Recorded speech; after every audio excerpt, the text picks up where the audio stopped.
Hello friends, எல்லாருக்கும் வணக்கம். எல்லாரும் எப்படி இருக்கீங்க? விஎஃப்எஸ் அப்பாயின்மெண்ட் கிடைக்கலன்னு எல்லாரும் ஸ்ட்ரகிள் பண்ணிட்டு இருக்கீங்களா?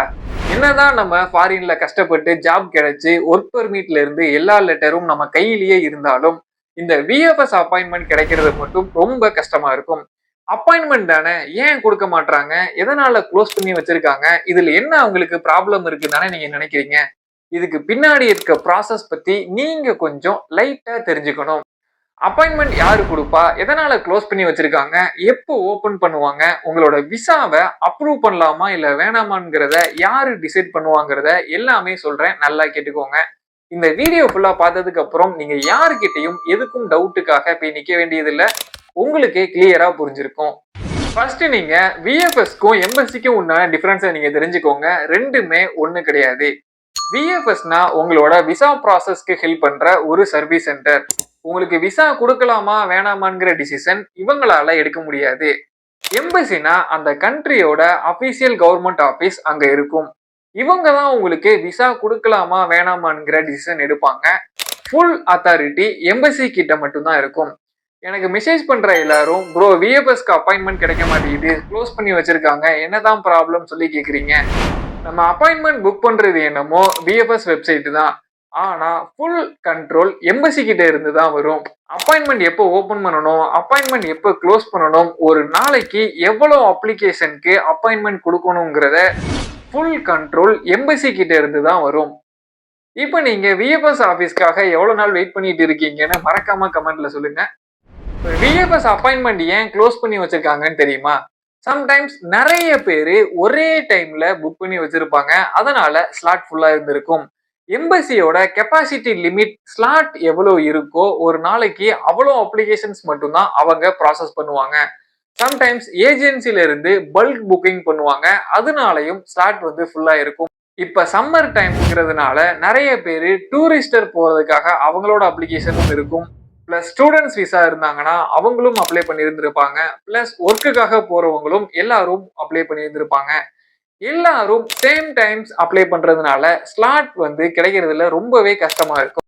ஃபர்ஸ்ட், விஎஃப்எஸ்னா ஒரு தேர்ட் பார்ட்டி சர்வீஸ் சென்டர். எம்பசிக்கு ஹெல்ப் பண்ற ஒரு அவுட் சோர்சிங் கம்பெனி.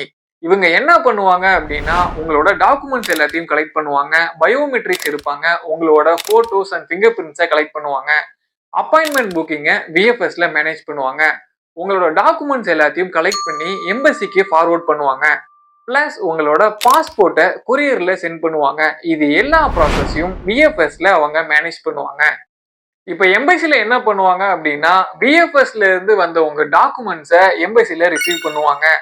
அதுல உங்களோட விசா அப்ளிகேஷன் ஃபார்ம் இருக்கும், பாஸ்போர்ட்ஸ் இருக்கும், பிளஸ் உங்களோட டாக்குமெண்ட்ஸ் எல்லாமே இருக்கும். உங்களோட bank statement, job details, invitation letters எல்லா டாக்குமெண்ட்ஸுமே நீங்க சப்மிட் பண்ணி இருந்திருப்பீங்க.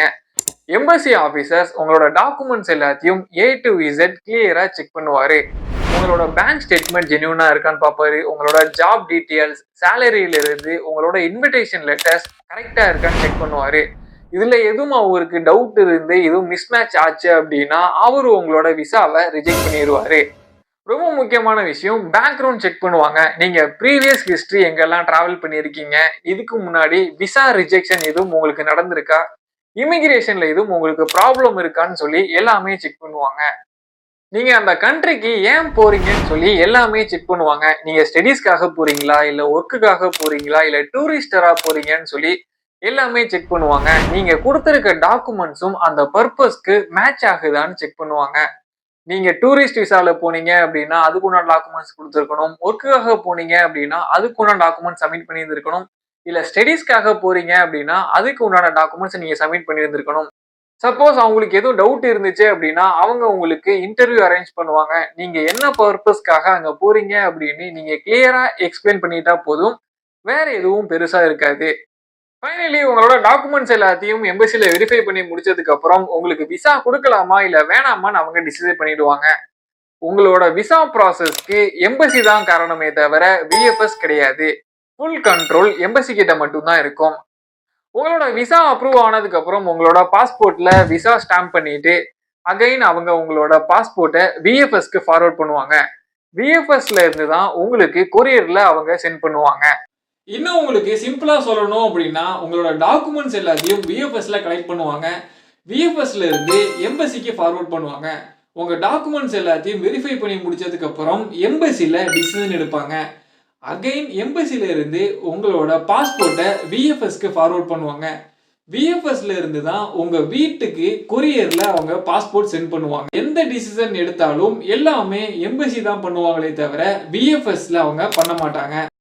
சப்போஸ் உங்களுக்கு விஎஃப்எஸ் அப்பாயின்மெண்ட் கிடைக்கிறதுல ரொம்பவே டிலே ஆயிருச்சு அப்படின்னா நீங்க ஒரே லொகேஷன்ல ட்ரை பண்ணலாம வேற வேற லொகேஷன்ல நீங்க ட்ரை பண்ணுங்க. வேற வேற லொகேஷன்ல ட்ரை பண்ணும்போது உங்களுக்கு அப்பாயின்மெண்ட் கிடைக்கிறதுல நிறைய சான்சஸ் இருக்கும். நீங்க ஒரே லொகேஷன்ல நீங்க செக் பண்ணிட்டு க்ளோஸ் பண்ணி வச்சிருப்பாங்க. அகைன் நீங்க செக் பண்ணுவீங்க, க்ளோஸ் பண்ணி வச்சிருப்பாங்க.